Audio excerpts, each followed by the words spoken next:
So as we've seen so much violence erupting, cars being torched, protesters chanting F America, how does CNN describe it? There's unrest. Let's start with there's protest, lawful protest, which is allowed in this country. There is some unrest, generally dealt with by local law enforcement, and if there needs to be state support through state police. Some unrest, that's one way to put it. What about over on MSNBC? I believe that the LAPD has this underhand, and they are very, very experienced in riot control. So this is something that they can handle. We do not have to have the National Guard here. We certainly do not have to have the Marines here. This is a manufactured crisis, and we do not need the Insurrection Act, and that is an understatement. And what about ABC? Well, this ABC reporter sounds a bit like Gavin Newsom. According to her report, the riots are peaceful. Demonstrations had been going on right outside the Federal Detention Center. Most of those demonstrators were very peaceful. They were chanting, they were shouting. People were driving by, honking their horns. And again, they were expressing their anger about the detention of so many immigrants at the Federal Center. Most of the evening, the federal agents stayed inside the building, but at a certain point, some of the demonstrators got very close to the property. In fact, some of them went onto the property, started tagging the building, started banging at fences, and shortly after all that happened, the agents started firing off tear gas. And here's some more coverage on ABC suggesting that law enforcement could be what's making this volatile, and ultimately these protesters are having some fun. Large group of people, it could turn very volatile if you move law enforcement in there in the wrong way and turn what is just a bunch of people having fun watching cars burn into a massive confrontation and altercation between officers and demonstrators. Joining us now is President and founder of Strellmark, Hillary Fordwich. Hillary, great to see you. There's so much to unpack about what's happening in Los Angeles. Gavin Newsom is now suing Donald Trump for sending in the National Guard at a time of lawless riots and violent attacks on law enforcement in LA. But for the past few days, all we've really been hearing from Democrats and the mainstream media is that these protests are peaceful. I mean, come on. Can I get your reaction to all of this? Well, great to be back with you again, Gabriella. You're absolutely right. Photographs don't lie. If a picture tells 1,000 words, what does a live video stream of burning cars, violent rioters and burning American flags show? And the other thing, Gabriella, is they're all waving Mexican flags. Well, they can just cross the border and go back to Mexico. To be burning the flag of the nation that you're in right in front of the TV cameras, I think it says it all. Absolutely. And look, Donald Trump said it would be a great thing if Border Czar Tom Homan arrested Gavin Newsom, and Trump was asked about this today. I would do it if I was Trump. I think it's great. Gavin likes the publicity, but I think it's a great thing. He's done a terrible job. Look, people that are causing the problem are professional agitators. They're insurrectionists. They're bad people. They should be in jail. Thank you. Look, that's classic Donald Trump. But, you know, Gavin Newsom has really failed California, and he's blaming Trump for the chaos. Yes, I'd actually like to have a taxpayer from Los Angeles say on camera, I am really glad to pay my taxes so that illegals can come into my town, burn my town down, you know, be violent against the police officers, burning police officers' cars and spitting at them. I can't imagine any sane taxpayer ever saying that, Gabriella. So I think President Trump, again, just like with the election, when he received a mandate to deport illegals, I think this is actually, ironically, turning more Californians probably away from the Democratic Party. That's what we've seen. And now they say that if it wasn't for actually the cities in California, the rest of California would be Republican. Yeah, that's a very good point. And look, these protests are against the ICE raids. And although violent protesters have been targeting ICE agents, attacking their vehicles, causing absolute mayhem, This weekend, ICE agents were successful in detaining several criminal illegals, and according to reports, they include sex offenders, gang members and others who'd been convicted on gun and drug charges. And as you say, this is what Donald Trump has a mandate for. He ran on deporting illegals. It was his #1 issue during the election, and it's what the majority of Americans voted for. This is what they want. Yeah, you're absolutely correct. And what I always like to do is look at the source of what is the source of a poll. It was very interesting. The legacy media, ABC and CBS and CNN, they even had to report the numbers that this is what the American public wanted. And the screenshot you just had up a moment ago was very good, Gabriella, because it showed the rap sheets of these illegals. These aren't just people coming because they need a job and want to have safety from some kind of war. No, they're violent criminals. They're rapists. They're child molesters. They're pedophiles. So again, let's ask a taxpayer, are you happy these people are here? Would you like them in your neighborhood, in your home with your children? Absolutely not. I can't imagine a sane taxpayer wanting them in their community. Now, I've got to ask you about Gaza Greta. Climate activist Greta Thunberg's publicity stunt sailing to Gaza on a boat powered by diesel engines has achieved absolutely nothing. Here she is in a pre-recorded video claiming that she had been kidnapped. My name is Greta Thunberg and I am from Sweden. If you see this video, we have been intercepted and kidnapped in international waters by the Israeli occupational forces or forces that support Israel.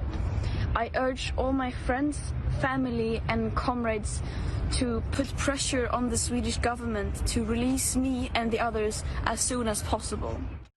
Poor choice of words, considering there are still 50 people who were kidnapped on October 7, still being held by Hamas terrorists in Gaza. But the reality is, Israeli forces intercepted her yacht, gave all the activists food and water. She's even photographed smiling as she accepts a sandwich.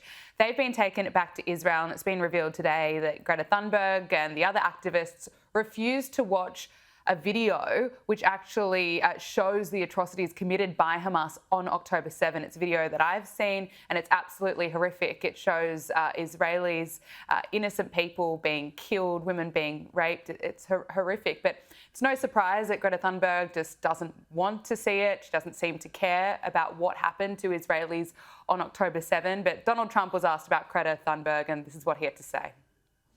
Do you have a message for Greta Thunberg, and did she come up on your call with the Prime Minister today? Well, she's a strange person. She's a young, angry person. I don't know if it's real anger. It's hard to believe, actually, but I saw what happened.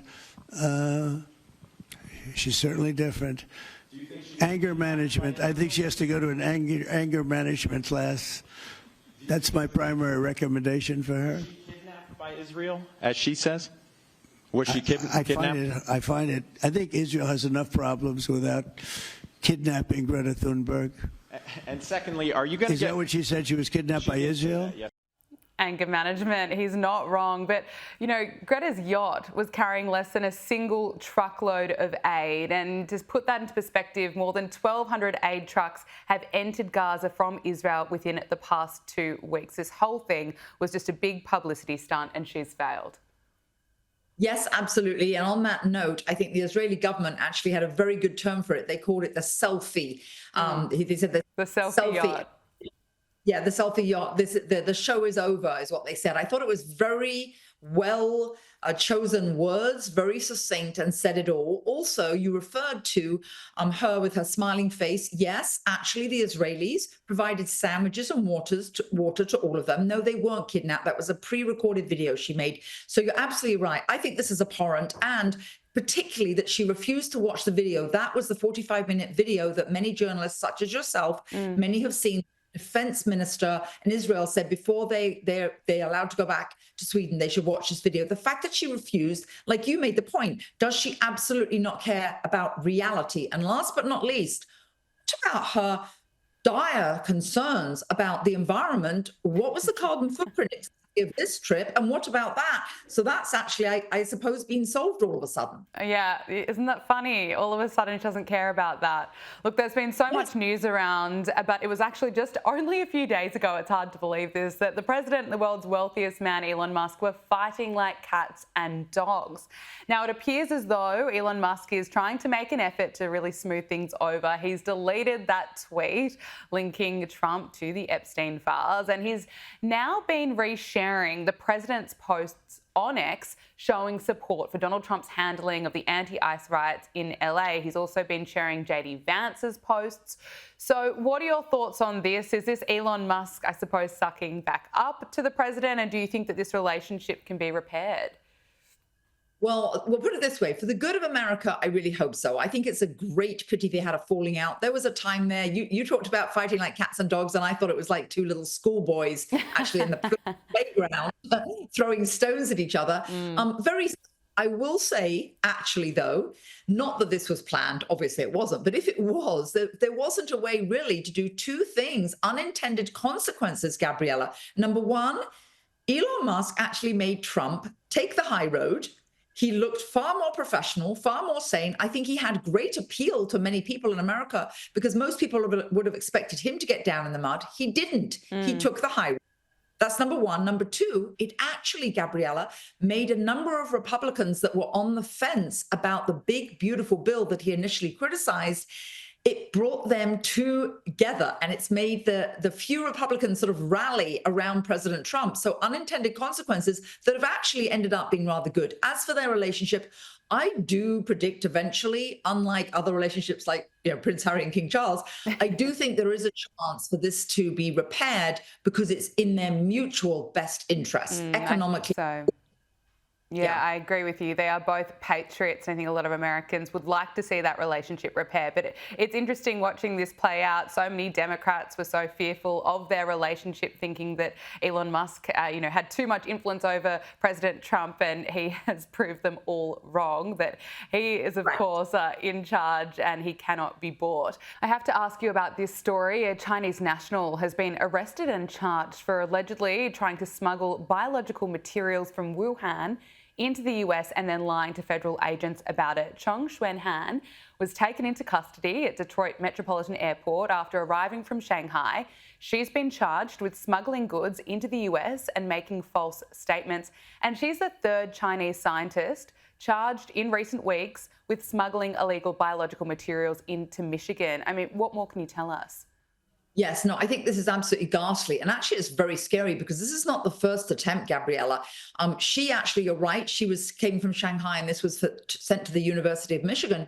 She denied it. She was grilled. She finally admitted. But there were also two other, in quotes, scientists that have tried to smuggle fungi in their shoe soles.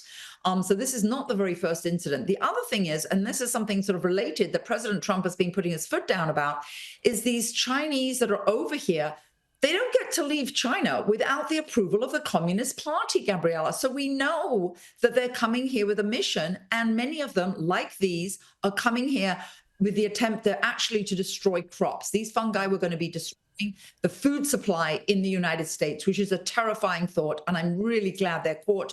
The question is, how many more of them, how many more students are here on a dastardly mission? Yeah, very concerning. Hilary Fordwich, thank you so much for your time. Great to speak with you. A pleasure, Gabriella.